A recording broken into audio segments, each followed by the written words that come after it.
प्याज भून गया है इसमें। अब इसमें बम्बू को डालने का। बम्बू हमारा उबाल के रेडी है। बम्बू को थोड़ा चम्मच चलाना, फ्लेम को थोड़ा बढ़ाना। अब बम्बू को थोड़ा मीडियम में ताव में भूनने का।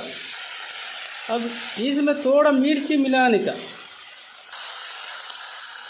अब इसमें थोड़ा नमक मिलाने का।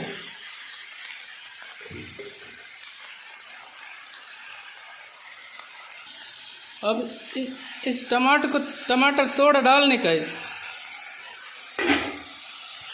टमाटर डाल के थोड़ा थोड़ा धीरे धीरे चम्मच चलाने का।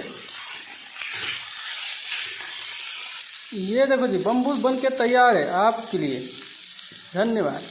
लाइक करें, शेयर करें इस वीडियो को।